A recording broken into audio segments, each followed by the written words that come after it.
నమస్తే, welcome to ATV. ఈరోజు తెలంగాణ రాష్ట్రంలో డ్రగ్ కల్చర్ విపరీతంగా పెరిగిపోయింది. డ్రగ్స్ని ఎక్కడ కూడా అరికట్టే విధంగా ఎక్కడ కూడా చర్యలు జరగట్లేదు. విపరీతంగా రాష్ట్రంలోకి డ్రగ్స్, ఇది కొకైన్ కావచ్చు, అదేవిధంగా మన గంజాయి కావచ్చు, రకరకాల మాదక ద్రవ్యాలను కూడా సిటీలోకి ఎంటర్ అయ్యి యువతను మొత్తం కూడా నిర్వీర్యం చేస్తున్నాయంటూ అనేక రకాలైనటువంటి విమర్శలు అయితే వస్తూ ఉన్నాయి. మరి దీని మీద ఈరోజు జడ్చర్ల ఎమ్మెల్యే అనిరుద్ రెడ్డి గారు స్పందించారు. ఇప్పుడే ప్రెస్ మీట్ జరిగింది. సో మరి అనిరుద్ రెడ్డి గారిని అడుగుదాం, ఎందుకంటే సినిమా ఇండస్ట్రీ వాళ్ళు కూడా టెస్టులు చేయించుకోవాలి అంటూ రకరకాలుగా మాట్లాడుతున్నటువంటి అంశం మీద మనం చూస్తున్నాం. ఇప్పుడు ఆయన ఏం మాట్లాడుతుంది దీని మీద అడుగుదాం. సార్ నమస్తే అండి. ఇప్పుడు డ్రగ్స్ విషయంలో చాలా రకాలైనటువంటి విమర్శలు ఎదుర్కొంటుంది మీ ప్రభుత్వం. ఎందుకంటే మీ ప్రభుత్వం వచ్చిన తర్వాత డ్రగ్ కల్చర్ ఎక్కువ పెరిగిపోయింది, డ్రగ్స్ని అరికెట్టే వాళ్ళే లేరంటూ కూడా ఈరోజు బీఆర్ఎస్ ప్రధానంగా మిమ్మల్ని విమర్శిస్తూ ఉంది. మరి ఏంటి డ్రగ్స్ని అరికట్టడానికి కానీ, అదేవిధంగా ఈరోజు కూడా చూసే ఎయిర్పోర్ట్లో దాదాపు 25 కోట్ల రూపాయల మాదక ద్రవ్యాలు పట్టుకున్నారని కూడా ప్రధానంగా వార్తలు వినిపించాయి. ఏంటి అసలు మీరు ఏ విధంగా చర్యలు తీసుకుంటారు? ఇందాక మీరు ప్రెస్ మీట్లో కూడా చాలా విషయాలు ప్రస్తావించారు. సినిమా ఇండస్ట్రీలో ఉన్న వాళ్ళు కూడా టెస్టులు చేయించుకోవాలి, యూరిన్ టెస్ట్ కాకుండా పాలిమర్ టెస్ట్ ఏదో చేయించుకోవాలని చెప్పారు. ఏంటి అసలు ఏం చెప్పాలి? టెస్ట్, ఫాలికర్ టెస్ట్. నేను అనేది ఏంటంటే, పబ్లిక్ మన ఇండియాలో ముగ్గురు చూస్తారంటే ఆదర్శంగా వాళ్ళలాగా ఉండాలని. ఒకటి స్పోర్ట్స్ మెన్, సినిమా యాక్టర్స్, థర్డ్ పొలిటీషియన్స్. మేము last. Sports mens and cine actors అనేది టాప్. సో వాళ్ళని చూసి వాళ్ళలాగా ఉండాలి, వాళ్ళ హ్యాబిట్స్ నేర్చుకోవాలనేది ఉంటుంది. చాలా రూమర్స్, ఇది నేను రూమర్స్ అంటున్నాను. రూమర్స్ అందరు ఏం మాట్లాడతారు, అదే సినీ ఫీల్డ్లో యాక్టర్ తీసుకుంటాడంట, ఈ యాక్టర్ తీసుకుంటాడంట, అది లేదే బయటికి రారంట అని మాట్లాడతాడు. సో నేను చెప్పింది ఏంటంటే, అట్లాంటి వాళ్ళని మనం ఆదర్శంగా ఉండాలంటే పొలిటీషియన్స్ కానీ మనం ఎవ్రీ 90 డేస్కి ఫాలికర్ టెస్ట్ అంటే హెయిర్ టెస్ట్, యూరిన్ టెస్ట్ అంటే 14 డేసే ఉంటుంది అనుకుంటాను. అది 14 డేస్ 7 డేస్ నాకు కరెక్ట్ ఫిగర్ జరుగుతుంది. సో దాని తర్వాత నెక్స్ట్ డే మళ్ళీ చెక్ చేసుకుంటే నీకు ఉండదు, నీకు నెగిటివ్ వచ్చేస్తుంది. సో ఫాలికర్ టెస్ట్ ఎవ్రీ 90 డేస్ లోపల నువ్వు ఫాలికర్ టెస్ట్ చేసుకుంటే నీకు తెలుస్తుంది నువ్వు తీసుకున్నావా లేదా అనేది. సో అట్లా చెక్ చేసుకొని మనం పబ్లిక్లో పెట్టాలి, పబ్లిక్ డొమైన్లో. చూడు, మేము టెస్ట్ చేసుకున్నాము, మేము క్లీన్, మీరు మమ్మల్ని ఫాలో కాండి, మీరు కూడా ఎవరు తీసుకోవద్దని అంటే మ్యాక్సిమంగా తగ్గిపోతుంది. ఇంకోటి, డ్రగ్ కల్చర్ అనేది మా గవర్నమెంట్ రాలే, పెరగలేదు. ఈగిల్ అనే సంస్థ తీసుకొచ్చి సీఎం గారు మొత్తం చెకింగ్, ఎక్కడున్నా కానీ వాళ్ళపైన దాడులు చేసి పట్టుకుంటున్నాం మేము, పెరగలేదు. కంట్రోల్ చేస్తున్నాము, ఇంకా కంట్రోల్ చేసి దాన్ని జీరోకి తీసుకొస్తాడు మా సీఎం రేవంత్ రెడ్డి గారు, మీకు తెలియజేస్తాను. కానీ పబ్లిక్కి మనం ఇచ్చే మెసేజ్ మాత్రము ఇట్లా సినిమా యాక్టర్స్ కానీ వాళ్ళందరూ మీ మీద ఎక్కువ రూమర్స్ ఉన్నాయి, మా పొలిటీషియన్స్ మీద అంత రూమర్స్ దానిపైన లేవు. అయినా కానీ మేము కూడా చేసుకుంటామని కూడా నేను అంటున్నాను. నేను ఆల్రెడీ మొన్న కావాలని టెస్ట్ చేయించినాను, నేను కూడా కావాలని, నేనేం తీసుకోను, కానీ ఎస్ మా పబ్లిక్కి నేను చూపించే బాధ్యత నాది, బికాజ్ ఐఎమ్ యువర్ లీడర్ అని చెప్పి చేసుకుని అట్టనే మీరు కూడా చేయించుకోవాలి. ఒకవేళ నేను చేసుకోకుండా నువ్వు చేయని నేను చెప్పలేను కాబట్టి నేను చేయించిన. కాబట్టి ఖచ్చితంగా ఈ లా అనేది తీసుకురావాలి. ఎవ్రీ 90 డేస్కి ఎవ్రీ యాక్టర్, సినీ ఫీల్డ్ కానీ ఎవ్రీ పొలిటీషియన్ రిప్రజెంటేటివ్స్ చేసుకొని ఆ రిపోర్ట్స్ పెట్టుకుంటే రేపు పబ్లిక్లో మాకు ఆన్సరబుల్ అడిగినా కానీ మేము చెప్పేది అనుకుంటుంది. చూడు, మనం కరెక్ట్ ఉంటేనే కదా 10 మందికి చెప్పగలుగుతాము కరెక్ట్ ఉండమని చెప్పేసి. కాబట్టి ఇండియాలో ఎక్కడ ఈ రూల్ లేదు. ఇట్లా రూల్ తీసుకొస్తే ఖచ్చితంగా కంట్రోల్ కూడా, ఎందుకంటే ఆదర్శంగా తీసుకునే యాక్టర్స్ని చూసి అందరూ కంట్రోల్లోకి వచ్చేస్తారు. ముఖ్యంగా చూసుకుంటే అప్పుడు రేవంత్ రెడ్డి గారికి, కేటీఆర్ గారికి మధ్య ఇదే ఈ డ్రగ్స్ విషయంలో చాలా వారే జరిగింది. దమ్ము ఉంటే నువ్వురా, నేను టెస్ట్కి సిద్ధం, నువ్వు అంటే నువ్వు టెస్ట్కి సిద్ధం అంటూ ఇదే గన్ పార్క్ దగ్గర కూర్చుందాం అని చెప్పేసి మాట్లాడారు. సో ఎవరు కూడా దాని మీద మళ్ళీ ఆ టెస్ట్కి రాలేదు. దాని మీద ప్రతి సవాల్ తీసుకున్నారు. అయితే రేవంత్ రెడ్డి గారు రెడీగా ఆ రోజు వచ్చింది అనుకుంటున్నాను, నాకు తెలిసి రేవంత్ రెడ్డి గారు, దాని తర్వాత కొండా విశ్వేశ్వర రెడ్డి గారు అనుకుంటున్నారు, వాళ్ళిద్దరు వచ్చినారు, కేటీఆర్ రాలేదు. సో మా సీఎం అయితే రెడీగా ఉన్నాడు. అది ఇప్పుడు సీఎం నేనేం ఏంటి ఈగిల్ది తీసుకొచ్చిందే మా సీఎం గారే. మరి నువ్వు ఎట్లా తప్పు పడతావు మా సీఎం కానీ? ఈరోజు ఆయన చేసేది డ్రగ్స్ దాంట్లో కానీ కంట్రోల్ చేసే దాంట్లో ఆయననే స్టార్ట్ చేసినాడు, ముందు లేకుండే కదా. ఇట్లా మొన్న కూడా పట్టుకున్నారు కదా, ముందు ఎక్కడ పట్టుకుంది అనేది వచ్చినాయి బయటికి, పట్టుకుని అనేది కొంతమందిని చూపించిన, దాని తర్వాత ఆ కేసులు ఏమైనాయో తెలియదు గత ప్రభుత్వంది. ఇదేమో మీరు చూస్తున్నారు, రిమాండ్ కూడా అయినారు. కాబట్టి 100% యాక్షన్ అనేది ఉంటుంది. ఖచ్చితంగా నాకు నమ్మకం ఉన్నది మా సీఎం రేవంత్ రెడ్డి గారు. ఎందుకంటే హీ ఈజ్ నాట్ ఇదేంటి alcohol addict or smoke addict, he doesn't smoke.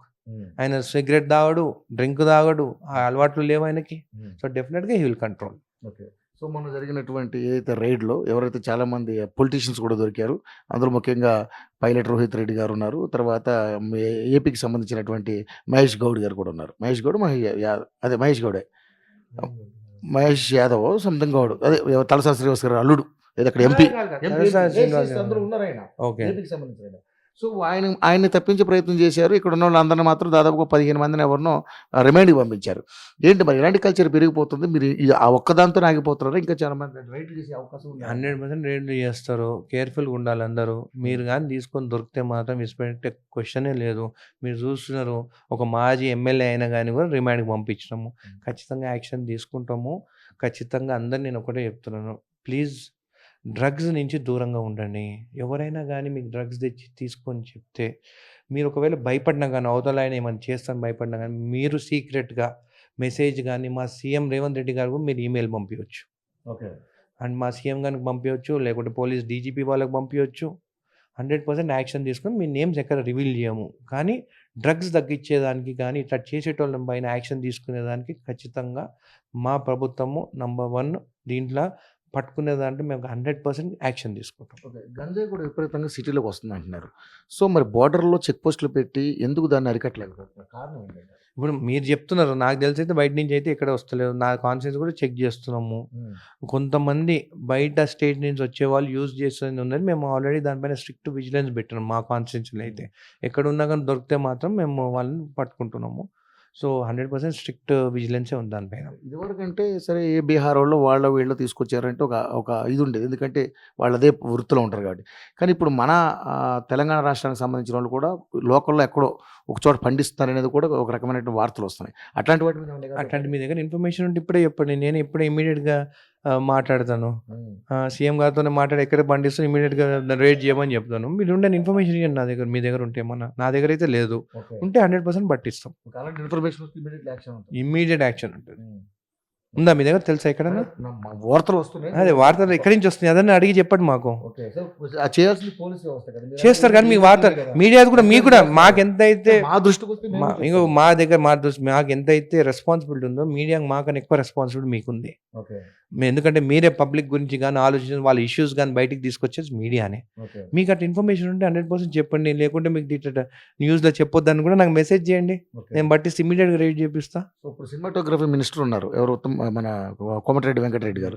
So మరి ఇందాక మీరు ప్రెస్ మీట్లో మాట్లాడినట్టుగా మరి సినిమా ఇండస్ట్రీలో కూడా అవేర్నెస్ తీసుకురావడం కోసం వాళ్ళతో ఏమన్నా ఒక కార్యక్రమం చేయించబోతున్నారా? ఎందుకంటే చెప్పండి వెంకన్న, మన యోయో టీవీ వాళ్ళు చెప్తున్నారు ఇట్లాంటి ఏమైనా డ్రగ్స్ ఏమంటే అవేర్నెస్ కోసం కొన్ని ప్రోగ్రామ్స్ పెట్టండి అన్న. సినిమా ఇండస్ట్రీ వాళ్ళు ఎక్కువ వెంకన్న 100% దానికి అగేన్స్ట్ డ్రగ్స్కి 100% మీరే చెప్తున్నారు కదా. యోయో టీవీ అంటే కూడా వెంకన్నకి ఇష్టం కదా.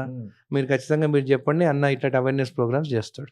ఓకే, సో మీరు మరి ప్రభుత్వం నుంచి ఎటువంటి కార్యక్రమాలు చేయబోతున్నారు? అంటే ఇప్పుడు చెప్పినాను కదా, ఏది ఉన్నా కానీ ఇట్లాంటి రూల్స్ తీసుకోవాలి, లాస్ తీసుకోవాలని చెప్పినాను. నెక్స్ట్ గవర్నమెంట్ వాళ్ళు తీసుకుంటారు నెక్స్ట్ స్టెప్. ఓకే, సో ఇక పొలిటికల్గా చూసుకుంటే ఏంటి సార్ అసలు మరి ఇప్పుడు దాదాపు 27 ఏళ్ళు కంప్లీట్ అవుతుంది.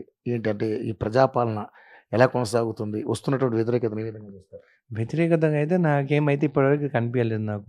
నా కాన్స్టిట్యున్సీలో అయితే ఉదండపూర్ రిజర్వాయర్కి R&R ప్యాకేజ్ ఇంక్రీజ్ చేయమని చెప్పిన ఇంక్రీజ్ చేసినారు. అమౌంట్ కూడా రిలీజ్ చేసినారు. నాకు బైపాస్ కావాలనగా బైపాస్ వస్తున్నది. సన్న బియ్యం నిన్న మేము అందరం లంచ్ చేసినాము, చాలా బాగుండే. నిన్న సన్న బియ్యం ఉండే. దాని తర్వాత 100% రేషన్ కార్డ్స్ ఇచ్చినాము. దాని తర్వాత బస్సుది మహిళలకి ఫ్రీ ఉచితంగా ట్రావెల్ చేస్తాం. ఖచ్చితంగా బాగుంది. ఇప్పుడు అప్పులలో ఉన్నాము, ఆ గవర్నమెంట్ అప్పులు చేసి ఇచ్చిండ్రు, అయినా కానీ నడిపిస్తున్నాము, బండి తీసుకెళ్తున్నాము ముందుకి. ఖచ్చితంగా ఈ గవర్నమెంట్ పైన నాకు నమ్మకం ఉన్నది. 100% పబ్లిక్కి, ప్రజాపాలనలో పబ్లిక్కి వాళ్ళకి ఏది అవసరం ఉందో ఖచ్చితంగా వాళ్ళకి నిలబడతాం. ఎమ్మెల్యేలు కేవలం ఉత్సవ విగ్రహాలాగానే ఉంటున్నారని మీ ఎమ్మెల్యే సాక్షాత్ ఒక ఆయన ఒక ఆర్టికలే రాశారు ఒక పేపర్లో. సో ఏంటంటే మీ పరిస్థితి ఎలా ఉంది? నేనైతే ఉత్సవ విగ్రహం అయితే లేదు కదా. ఇప్పసార్ అంటే ఇప్పసారా గురించి మాట్లాడినా, దేని గురించి అయినా కానీ మాట్లాడిన ఓపెన్గా. నేనైతే ఏం లేదు కదా. రీజనల్ పార్టీస్లో వాళ్ళైతే చేతులు కట్టుకొని పనిచేయాల్సిందే, కానీ ఇది నేషనల్ పార్టీ, మాకు స్వేచ్ఛ ఉన్నది.